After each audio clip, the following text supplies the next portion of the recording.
네, 오늘 하나님께서 우리에게 주신 말씀은 사무엘하 3장 말씀입니다. 봉독은 12절에서 39절만 하겠습니다. 아브넬이 자기를 대신하여 전령들을 다윗에게 보내어 이르되, 이 땅이 누구의 것이니까? 당신은 나와 더불어 언약을 맺사이다. 내 손이 당신을 도와 온 이스라엘이 당신에게 돌아가게 하리이다. 하니 다윗이 이르되, 좋다. 내가 너와 언약을 맺거니와 내가 네게 한 가지 일을 요구하노니 나를 보러 올 때 우선 사울의 딸 미갈을 데리고 오라. 그리하지 아니하면 내 얼굴을 보지 못하리라. 하고 다윗이 사울의 아들 이스보셋에게 전령들을 보내 이르되, 내 처 미갈을 내게로 돌리라. 그는 내가 전에 블레셋 사람의 포피 100개로 나와 정언한 자니라. 하니 이스보셋이 사람을 보내 그의 남편 라이스의 아들 발디엘에게서 그를 빼앗아오매 그의 남편이 그와 함께 오되 울며 바후림까지 따라왔더니 아브넬이 그에게 돌아가라. 함에 돌아가니라. 아브넬이 이스라엘 장로들에게 말하여 이르되, 너희가 여러 번 다윗을 너희의 임금으로 세우기를 구하였으니 이제 그대로 하라. 여호와께서 이미 다윗에 대하여 말씀하시기를 내가 내 종 다윗의 손으로 내 백성 이스라엘을 구원하여 블레셋 사람의 손과 모든 대적의 손에서 벗어나게 하리라 하셨음이니라. 아브넬이 또 베냐민 사람의 귀에 말하고 아브넬이 이스라엘과 베냐민의 온 집이 선하게 여기는 모든 것을 다윗의 귀에 말하려고 헤브론으로 가니라. 아브넬이 부하 20명과 더불어 헤브론에 이르러 다윗에게 나아가니 다윗이 아브넬과 그와 함께 한 사람을 위하여 잔치를 배설하였더라. 아브넬이 다윗에게 말하되, 내가 일어나 가서 온 이스라엘 무리를 내 주 왕의 앞에 모아 더불어 언약을 맺게 하고 마음에 원하시는 대로 모든 것을 다스리시게 하리이다. 이에 다윗이 아브넬을 보내매 그가 평안히 가니라. 다윗의 신복들과 요압이 적군을 치고 크게 노력한 물건을 가지고 돌아오니 아브넬은 이미 보냄을 받아 평안히 갔고 다윗과 함께 헤브론에 있지 아니한 때라. 요압 및 요압과 함께한 모든 군사가 돌아오매 어떤 사람이 요압에게 말하여 이르되, 넬의 아들 아브넬이 왕에게 왔더니 왕이 보내매 그가 평안히 갔나이다. 요압이 왕에게 나아가 이르되, 어찌하심이니까? 아브넬이 왕에게 나왔거늘 어찌하여 그를 보내 잘가게 하셨나이까? 왕도 아시려니와 넬의 아들 아브넬이 온 것은 왕을 속입니다. 그가 왕이 출입하는 것을 알고 왕이 하시는 모든 것을 알려 함이니이다. 요압이 다윗에게서 나와 전령들을 보내 아브넬을 쫓아가게 하였더니 시라 우물가에서 그를 데리고 돌아왔으나 다윗은 알지 못하였더라. 아브넬이 헤브론으로 돌아오매 요압이 더불어 조용히 말하려는 듯이 그를 데리고 성문 안으로 들어가 거기서 배를 찔러 죽이니 이는 자기의 동생 아사헬의 피로 말미암음이더라. 그 후에 다윗이 듣고 이르되, 넬의 아들 아브넬의 피에 대하여 나와 내 나라는 여호와 앞에 영원히 무죄하니 그 죄가 요압의 머리와 그의 아버지의 온 집으로 돌아갈지어다. 또 요압의 집에서 백탁병자나 나병 환자나 지팡이를 의지하는 자나 칼에 죽는 자나 양식이 떨어진 자가 끊어지지 아니할지로다. 요압과 그의 동생 아비새가 아브넬을 죽인 것은 그가 기브온 전쟁에서 자기 동생 아사헬을 죽인 까닭이었더라. 다윗이 요압과 및 자기와 함께 있는 모든 백성에게 이르되, 너희는 옷을 찢고 굵은 배를 띠고 아브넬 앞에서 애도하라 하니라. 다윗 왕이 상유를 따라가 아브넬을 헤브론에 장사하고 아브넬의 무덤에서 왕이 소리를 높여 울고 백성도 다 우니라. 왕이 아브넬을 위하여 애가를 지어 이르되, 아브넬의 죽음이 어찌하여 미련한 자의 죽음 같은고? 내 손이 결박되지 아니하였고 내 발이 착고에 채이지 아니하였거늘 불의한 자식 앞에 엎드러짐 같이 내가 엎드려졌도다. 하매 온 백성이 다시 그를 슬퍼하여 우니라. 석양에 뭇 백성이 나와 다윗에게 음식을 구원하니 다윗이 맹세하여 이르되, 만일 내가 해지기 전에 떡이나 다른 모든 것을 맛보면 하나님이 내게 벌 위에 벌을 내리심이 마땅하리라.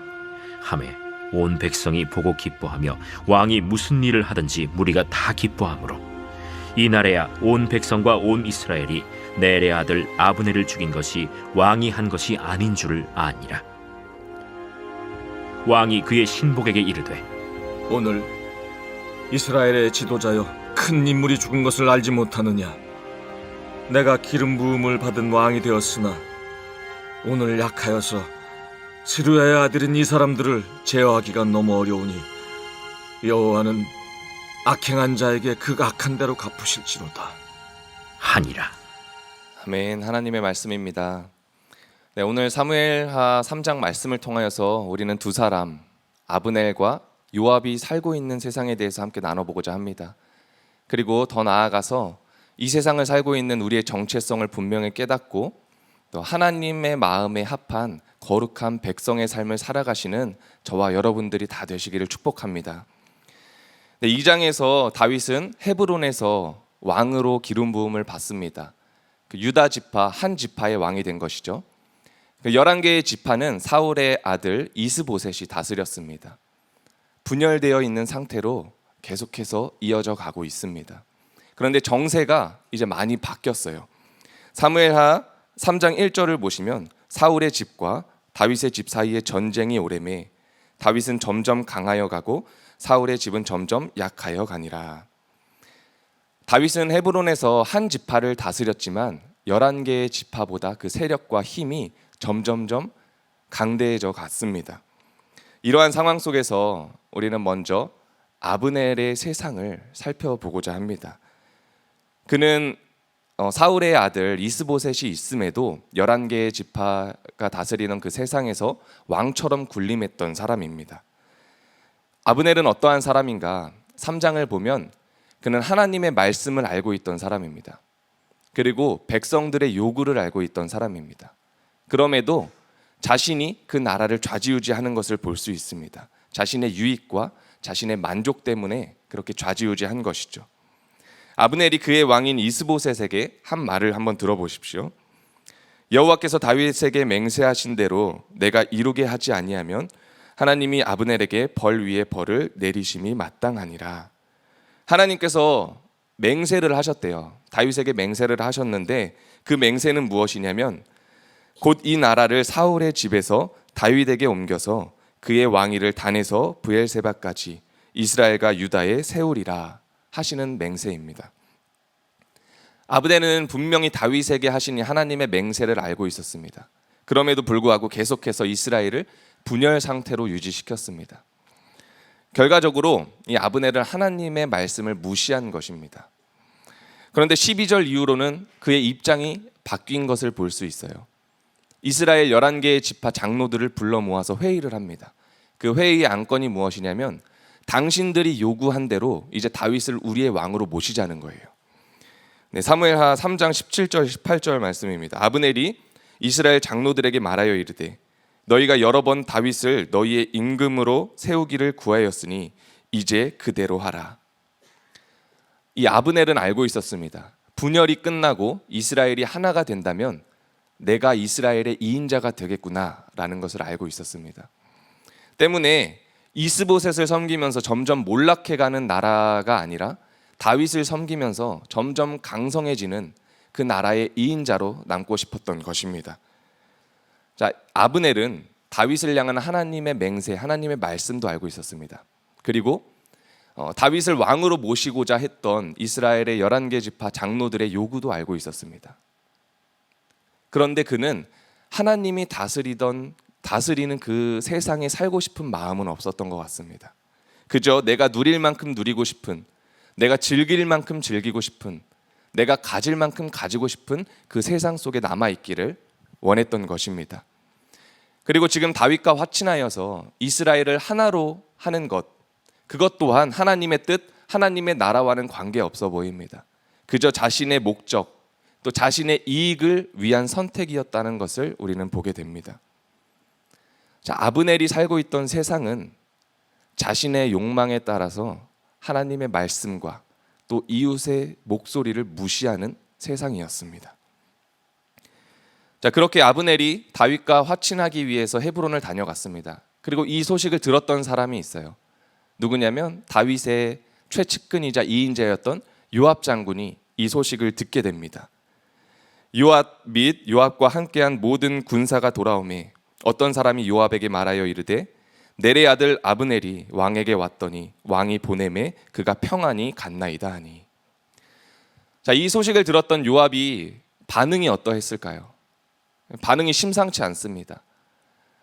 아브넬이 평안히 갔다는 말을 듣고 요압은 다윗에게 화를 내기 시작해요. 어떻게 그 아브넬을 그냥 보낼 수 있습니까? 아브넬이 온 것은 화친을 하기 위해서 온 것이 아니라 우리를 염탐하러 온 것입니다. 분노가 느껴집니다. 다윗의 부하로서 낮은 자세로 말하는 것 같지 않고 오히려 떵떵거리면서 말을 하는 것 같아요. 그만큼 이 요압의 영향력이 대단했다라는 것을 우리는 알 수 있습니다. 자, 그렇다면 요압이 그토록 화가 났던 이유가 무엇일까요? 우리가 2장을 통해 알 수 있었던 것은 자신의 동생 아사헬을 죽인 사람이 바로 이 아브넬입니다. 요압과 아브넬은 원수지간입니다. 그리고 또 한 가지는 만약에 이스라엘이 그렇게 하나가 된다면 이 요압 장군은 정치적인 순위에서 밀려나게 되는 것입니다. 그렇게 평화적으로 이스라엘이 하나가 된다면 평생 다윗과 함께 했고 평생 다윗 곁에서 고생했는데 한순간에 자신이 아브넬을 섬기는 자가 되게 되는 것입니다. 억울함과 분노가 일어나는 것이죠. 이렇게 평화로 인해 동생의 복수도 하지 못하는 것이고요. 평화로 인해서 자신의 권력도 밀려나고 빼앗기게 되는 것입니다. 이에 요압이 다윗에게서 나와 전령들을 보내 아브넬을 쫓아가게 하였더니 시라 우물가에서 그를 데리고 돌아왔으나 다윗은 알지 못하였더라. 요압은 자신이 부하임에도 불구하고 단독 행동을 합니다. 그리고 자신의 판단으로 그 아브넬을 죽입니다. 중요한 건 이러한 모든 계획과 이러한 모든 일은 다윗은 알지 못했다라는 것이에요. 이게 얼마나 큰 일이냐면 11개의 지파의 우두머리이자 군사령관이 바로 아브넬입니다. 그런데 그가 다윗의 최측근의 손에 죽었다라는 것은 그 소식을 들었을 때 11개의 지파의 사람들의 반응이 어떠할까요? 이거는 다윗이 시킨 일입니다. 화친을 하러 갔는데 목숨을 죽였다, 목숨을 없애버렸다라는 것은 전쟁 선포와 다름이 없는 것입니다. 여러분, 요압의 세상은 나의 복수와 자존심에 따라서 한 영혼을 가차없이 죽일 수 있고 한 영혼을 상처 입힐 수 있고 그리고 얼마든지 그 공동체를 무너뜨릴 수 있는 세상입니다. 성경은 이 세상을 이렇게 표현하고 있어요. 에베소서 2장 2절에서 3절 말씀입니다. 너희는 그 가운데서 행하여 이 세상 풍조를 따르고 공중의 권세 잡은 자를 따랐으니 곧 지금 불순종의 아들들 가운데서 역사하는 영이라. 전에는 우리도 다 그 가운데서 우리의 육체의 욕심을 따라 지내며 육체와 마음에 원하는 것을 하여 다른 이들과 같이 본질상 진노의 자녀이었더니. 요한일서 2장 16절입니다. 세상에 있는 모든 것이 육신의 정욕과 안목의 정욕과 이생의 자랑이니. 여러분, 지금 아브넬과 요압의 모습이 이 세상의 풍조를 그대로 따라가는 모습입니다. 육신의 정욕, 안목의 정욕, 이생의 자랑뿐입니다. 자신의 육체와 마음이 원하는 것을 그대로 추구하는 삶입니다. 마치 사사시대와 같이 하나님의 말씀과 하나님의 뜻과는 관계없이 자기의 소견에 옳은 대로 사는 삶이 바로 이들의 삶이었습니다. 여러분들의 삶은 어떠십니까? 여러분들은 어느 세상에 속해 살아가고 계십니까?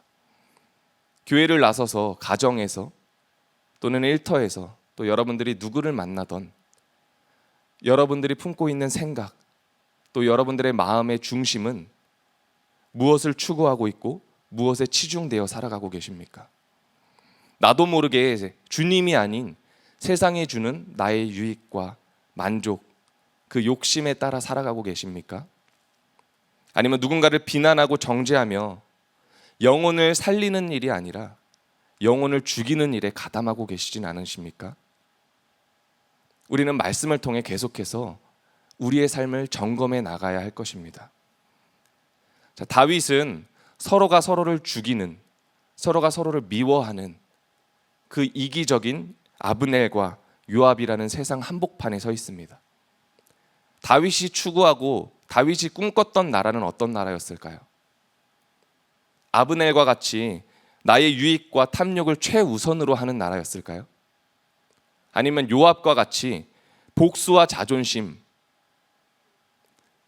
그것이 생명보다 더 귀하게 여겼던 나라였을까요? 다윗은 아브넬의 죽음 앞에서 사울 왕의 죽음과 마찬가지로 슬픔에 젖어 울부짖습니다. 다윗이 요압과 및 자기와 함께 있는 모든 백성에게 이르되 너희는 옷을 찢고 굵은 배를 띠고 아브넬 앞에서 애도해라 하니라. 다윗 왕이 상여를 따라가 아브넬을 헤브론에 장사하고 아브넬의 무덤에서 왕이 소리를 높여 울고 백성도 다 우니라. 다윗의 이러한 울음은 탐욕과 또 복수의 눈먼 자들을 바라보시는 주님의 마음이 담긴 것입니다. 그리고 주님이 세우신 그 나라가 서로가 서로를 죽이며 무너져가는 것을 바라보시는 그 주님의 눈물이 담긴 것입니다. 다윗은 하나님의 마음으로 아브넬을 장사 지냅니다. 그리고 이 모든 일을 계획하고 이 모든 일을 진행한 요압을 하나님께 맡깁니다. 내가 기름 부음을 받은 왕이 되었으나 오늘은 약하여서 수르야의 아들인 이 사람들을 제어하기가 너무 어려우니 여호와는 악행한 자에게 그 악한 대로 갚으실지로다 하니라. 하나님이 세우신 그 나라를 위태롭게 한 요압의 악, 다윗은 그 악을 자신이 악으로 갚지 않습니다. 그 악조차 하나님께 맡깁니다. 다윗이 꿈꿨던 나라, 다윗이 추구했던 나라는 하나님이 왕 되신 나라입니다. 하나님이 이끄시는 나라입니다. 하나님의 마음을 품고 하나님의 마음을 전하는 나라였습니다. 하나님의 나라가 분열하고 깨어지는 것이 아니라 진정한 한몸 공동체를 이루는 나라였습니다. 그것이 하나님의 뜻이었기 때문입니다. 자, 하나님의 마음을 알고 또 하나님의 마음에 반응했던 다윗을 통해서 온 이스라엘이 알게 돼요. 아, 이 일이 다윗이 꾸민 일이 아니구나. 그렇게 분열과 복수, 자신의 욕심과 오해가 이스라엘 사이에서 사라졌습니다. 계속해서 분열했던 이스라엘, 계속해서 복수가 끊이지 않았던 이스라엘이 결국 하나 되는 길로 걸어가게 됩니다. 존 스토트 목사님이 제자도란 책에서 이런 말씀을 하셨습니다. 우리는 여론의 세찬 돌풍에 굴복하여 이리저리 흔들리는 갈대가 아니라 계곡의 바위처럼 흔들리지 않는 존재가 되어야 한다. 물의 흐름에 따라가는 물고기가 아니라 물의 흐름을 거슬러가는 문화의 주류까지도 거스르는 존재가 되어야 한다. 우리는 주변 환경에 따라 자기 색을 바꾸는 카멜레온이 아니라 주변 환경에 맞서서 눈에 띄게 두드러지는 존재가 되어야 한다. 우리는 하나님의 아들의 형상을 본받아 그리스도처럼 되어야 한다. 여러분, 우리가 사는 세상은 탐욕과 이기주의, 그리고 서로를 향한 날선 비난과 분열이 가득한 세상입니다. 깨어지는 가정이 얼마나 많습니까? 또 분열하는 교회들이 얼마나 많습니까? 서로가 서로를 얼마나 믿지 못하는 세상입니까? 그것을 당연시 여기는 게 또 오늘날의 흐름이기도 합니다. 그 세찬 돌풍 가운데 이 세상에서 흔들리는 삶을 살아가시겠습니까? 그 세상의 흐름 속에서 그저 휩쓸려 떠내려가는 삶을 살아가시겠습니까? 그 세상의 문화라는 옷을 입고 그것을 당연시 여기며 그것을 정당화하는 삶을 살아가시겠습니까? 여러분, 우리는 그리스도를 본받아 살아가야 합니다. 예수의 십자가의 길, 그것이 이 세상과 이 문화 속에서 가장 아름답고 가장 고귀한 길임을 우리는 믿음으로 취하는 자들입니다. 그 예수의 생명과 그 예수의 심장을 가진 자들이 바로 우리들입니다. 그리고 그 주님을 영접함으로 우리는 하나님의 백성, 하나님의 자녀라는 정체성을 가진 자들입니다. 그러한 정체성을 가진 자들의 삶은 어떠한 삶입니까? 우리 베드로전서 2장 9절의 말씀을 함께 읽겠습니다. 너희는 택하신 족속이요, 너희는 택하신 족속이요, 왕 같은 제사장들이요, 거룩한 나라요, 그의 소유가 된 백성이니 이는 너희를 어두운 데서 불러내어 그의 기이한 빛에 들어가게 하신 이의 아름다운 덕을 선포하게 하려 하심이라. 아멘. 여러분, 교회 안에서 사역을 감당하실 때, 가정에서 여러분들이 사랑하는 아내, 남편, 자녀들을 대하실 때, 그리고 여러분들의 일터에서 맡은 일을 또 감당하실 때, 또 누구를 만나든지 이 세상의 풍조대로 이기심과 교만함, 그리고 이웃을 비난하고 정죄하는 그 죄, 더 나아가서 그것을 너무나도 당연하게 여기고 그것을 너무나도 정당화시키고 합리화시키는 그 죄, 그것은 하나님이 다스리시는, 주님이 다스리시는 나라의 모습이 아닙니다. 오늘 하루 하나님의 나라에 속한 그리스도인으로서, 또 세상에 구별된 하나님의 백성으로서 자신의 소견에 옳은 대로 따라가는 삶, 육체와 마음이 원하는 대로 따라가는 삶을 살아가지 마시기를 바랍니다. 세상은 그러할지라도 우리는 예수 그리스도의 성품과 마음을 닮아서 겸손과 온유, 오래 참음과 사랑을 입고 많은 이들에게 예수의 향기를 내뿜으시고 또 아름다운 덕을 선포하시는 저와 여러분들이 되시기를 축복합니다. 그런 주의 거룩한 백성, 바로 저와 여러분을 통해서 하나님 나라, 평화와 기쁨, 그리고 화해와 하나됨이 온전히 세워질 줄로 믿습니다. 우리 이 시간 함께 기도하며 나아가도록 하겠습니다. 먼저 우리가 회개하며 기도하기를 원합니다. 주님, 지금까지 나의 세상이 내 유익과 탐욕을 구하는 세상, 비난과 정죄의 세상이었음을 회개합니다. 주님, 나를 불쌍히 여겨주소서. 자기의 소견에 옳은 대로 사는 삶을 회개하오니 이 시간 나를 그 삶에서 건져내 주소서. 이 시간 다 같이 주님의 이름 부르짖으며 기도하며 나아갑시다. 주여,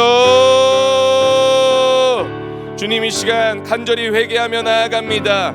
아버지 하나님, 주님, 지금까지의 나의 삶이, 나의 세상이 어떤 삶이었습니까? 주님, 내 유익과 내 탐욕을 또 구하는 세상이진 않았습니까?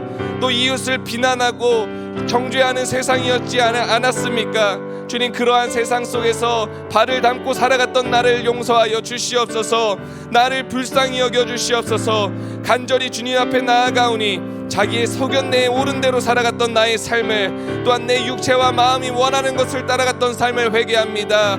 주여, 나를 그 삶에서, 나를 그 세상에서 건져내 주시옵소서. 주님, 주님을 바라봅니다. 주님을 아버지 붙들고 나아갑니다. 주님, 주님, 나를 인도하여 주시옵소서. 주님, 나를 불쌍히 여겨주시고 주님, 나를 그 세상에서 건져내 주시옵소서. 내 손을 잡아 주시옵소서. 더 이상 그 세상에 흘러가지 않게 하여 주시고 흔들리지 아니하게 하여 주시옵소서. 그것을 아버지 하나님 당연시 여기며 그것을 정당화하지 아니하게 하여 주시옵소서. 오직 주님 안에서, 오직 주님 안에서 살아가는 주님 거룩한 주의 백성 되게 하여 주시옵소서. 주여, 회개하오니 나를 불쌍히 여겨 주시옵소서.